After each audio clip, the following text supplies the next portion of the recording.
కామారెడ్డిలో భారీ వర్షాలు కురుస్తూ ఉన్నాయి. వాగులు, వంకలు కూడా పొంగి పొర్లుతూ ఉన్నాయి. ఉధృతంగా ప్రవహిస్తున్న వాగులో గర్భిణీ మహిళ ప్రయాణం చేస్తూ ఉంది. కామారెడ్డి జిల్లా లింగపేట మండలంలో ఈ ఘటన చోటు చేసుకుంది. అంబులెన్స్ వచ్చేందుకు మార్గం లేకపోవడంతో ఒకరికొకరు చేతులు పట్టుకొని వాగు దాటించిన వైనం కూడా మనకు అక్కడ కనిపిస్తుంది. ఒకసారి మనం సుమన్ టీవీ స్క్రీన్ మీద కూడా మీరు విజువల్ చూడొచ్చు.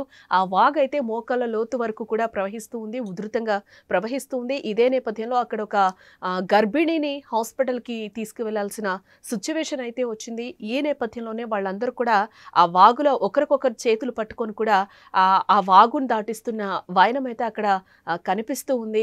అక్కడ అంబులెన్స్ వెళ్ళే సిట్యుయేషన్ కూడా లేదు. ఆ వాగైతే ఉధృతంగా ప్రవహిస్తూ ఉంది. ఈ నేపథ్యంలోనే ఆ గర్భిణినైతే ఇటువైపుకి ఆ వాగైతే దాటించాల్సిన సిట్యుయేషన్ అయితే అక్కడ ఏర్పడిన నేపథ్యంలోనే వాళ్ళందరూ కూడా ఒకరికొకరు చేయిలు పట్టుకొని కూడా చాలా జాగ్రత్తగా ఆమెని ఇటు పక్కకి తీసుకువస్తున్న వైనం అయితే కనిపిస్తూ ఉంది.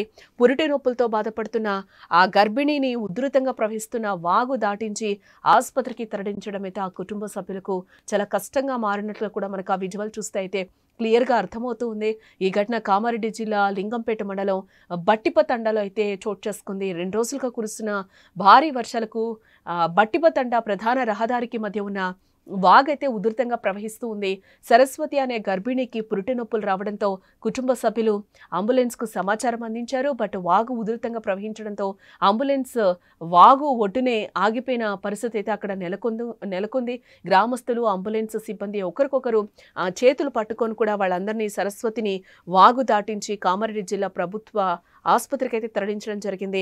సకాలంలో స్పందించి తమ బిడ్డను ఆసుపత్రికి చేర్చిన 108 అంబులెన్స్ సిబ్బంది అలాగే గ్రామస్తులకు సరస్వతి కుటుంబ సభ్యులైతే కృతజ్ఞతలు చెప్తూ ఉన్నారు. ప్రస్తుతం ఈ వీడియో సోషల్ మీడియాలో వైరల్గా కూడా మారింది.